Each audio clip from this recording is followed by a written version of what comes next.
Salam, selamat siang sahabat terkasih.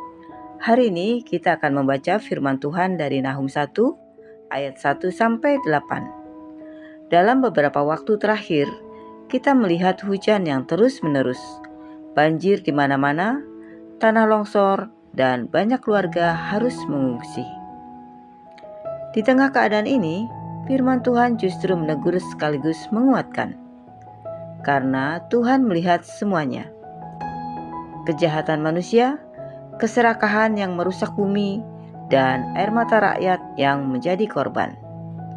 Hari ini kita belajar bahwa bencana alam bukan sekedar fenomena cuaca. Ada unsur keserakahan manusia yang merusak keseimbangan alam. Tetapi Tuhan tetap tempat perlindungan bagi yang mencari Dia. Mari kita membaca dari Nahum 1 ayat 1 sampai 8. Ucapan ilahi tentang Niniwe. Kitab Penglihatan Nahum orang Elkos. Sahabat terkasih, Niniwe adalah simbol kesombongan, keserakahan, ketidakadilan. Seperti dunia sekarang, ketika manusia merasa bisa melakukan apa saja terhadap bumi tanpa konsekuensi. Ayat 2, Tuhan itu Allah yang cemburu dan pembalas. Tuhan itu pembalas dan penuh kehangatan amarah. Tuhan itu pembalas kepada para lawannya dan pendendam kepada para musuhnya. Sahabat terkasih, ayat ini menegaskan, Tuhan tidak diam ketika orang kecil dizalimi. Tuhan tidak tutup mata ketika kekuasaan dipakai untuk merusak. Termasuk ketika hutan ditebang habis, sungai dirusak, gunung digunduli untuk keuntungan pribadi, rakyat kecil menjadi korban banjir, longsor, dan gagal panen. Tuhan peduli, dan murka Tuhan bukan tanpa alasan. Itu kasih yang membela yang tertindas.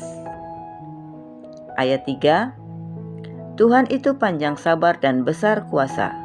Tetapi Ia tidak sekali-kali membebaskan dari hukuman orang yang bersalah. Ia berjalan dalam puting beliung dan badai, dan awan adalah debu kakinya. Sahabat terkasih, Tuhan panjang sabar, tetapi ketika manusia terus merusak ciptaannya, ada hukum tabur tuai. Menabur keserakahan, menuai kehancuran. Menabur perusakan alam, menuai bencana. Menabur kepentingan pribadi, menuai penderitaan rakyat. Ayat ini berkata Tuhan berjalan dalam badai. Artinya, bahkan bencana pun tidak terjadi tanpa Dia izinkan. Bukan Tuhan yang jahat, tetapi manusia yang lama tidak bertobat. Ayat 4, Ia menghardik laut dan mengeringkannya, dan segala sungai dijadikannya kering. Basan dan Karmel menjadi merana, dan kembang Libanon menjadi layu. Sahabat terkasih, ketika manusia melampaui batas, alam pun merespon. Tuhan bisa mengizinkan kekeringan, cuaca ekstrim, pola musim yang kacau, semua menjadi tanda bahwa ada sesuatu yang tidak beres. Dan ternyata bukan hanya hujan yang berlebihan penyebab banjir, tetapi juga hilangnya daerah resapan air. Ayat 5-6. Gunung-gunung gemetar terhadap Dia, dan bukit-bukit mencair. Bumi menjadi sunyi sepi di hadapannya, dunia serta seluruh penduduknya. Siapakah yang tahan berdiri menghadapi geramnya? Dan siapakah yang tahan tegak terhadap murkanya yang bernyala-nyala? Kehangatan amarahnya tercurah seperti api, dan gunung-gunung batu menjadi roboh di hadapannya. Sahabat terkasih, ini menggambarkan kekuatan Tuhan, tapi juga menggambarkan ketidakstabilan alam ketika rusak oleh manusia. Ketika gunung digunduli, tanah kehilangan pegangan. Ketika hutan ditebang, bumi kehilangan penopang. Ketika sungai dipersempit, air kehilangan jalur. Dan rakyat kecil yang hidupnya sederhana menjadi pihak yang paling menderita. Ayat 7, Tuhan itu baik. Ia adalah tempat pengungsian pada waktu kesusahan. Ia mengenal orang-orang yang berlindung kepadanya. Sahabat terkasih, ayat ini seperti oasis di tengah badai. Tuhan adalah tempat pengungsian, bukan hanya untuk tubuh, tetapi juga untuk jiwa. Dia mengenal satu persatu anaknya yang berlari kepadanya. Di tengah kabar banjir, longsor, dan bencana, Tuhan berkata, "Aku kenal engkau. Aku tahu namamu. Aku tahu ketakutanmu." Bagi yang bersandar kepada Tuhan, ada damai di tengah badai. Ayat 8, dan menyeberangkan mereka pada waktu banjir. Ia menghabisi sama sekali orang-orang yang bangkit melawan dia, dan musuhnya dihalaunya ke dalam gelap. Sahabat terkasih, ayat 8 meneguhkan dua pesan besar. Yang pertama, menyeberangkan mereka pada waktu banjir. Tuhan aktif menolong. Maknanya, Tuhan mengangkat umatnya dari bahaya. Tuhan menuntun melalui badai kehidupan. Tuhan memisahkan umatnya dari kehancuran. Tuhan membuat jalan ketika situasi tampak mustahil. Banjir boleh datang, tetapi umat Tuhan tidak dibiarkan hanyut. Ini berlaku pada banjir fisik dan banjir kekhawatiran. Yang kedua, tetapi terhadap para lawannya ia membuat kebinasaan. Tuhan menghakimi keserakahan. Ini mengena pada konteks masa kini.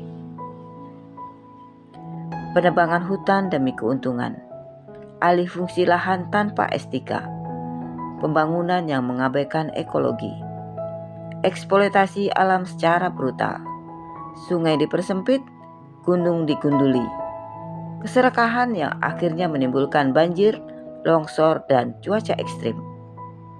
Tuhan berkata, "Aku tidak akan membiarkan ketidakadilan ini selamanya." Dan pada akhirnya, rakyat kecil yang menderita akan Tuhan bela. Yang ketiga, mengejar mereka ke dalam kegelapan. Tidak ada yang bisa bersembunyi. Maknanya, Tuhan mengejar kejahatan sampai tuntas. Kegelapan sama dengan konsekuensi dari dosa, korupsi, penindasan. Sistem yang korup akan runtuh dalam terang Tuhan. Ini adalah peringatan. Tuhan tidak tinggal diam terhadap perusakan bumi. Ada pertanggungjawaban bagi keserakahan. Yang keempat, ayat 7 dan 8 berjalan bersama. Ayat 7, Tuhan melindungi umatnya. Ayat 8, Tuhan menegakkan keadilan terhadap kejahatan. Inilah keseimbangan.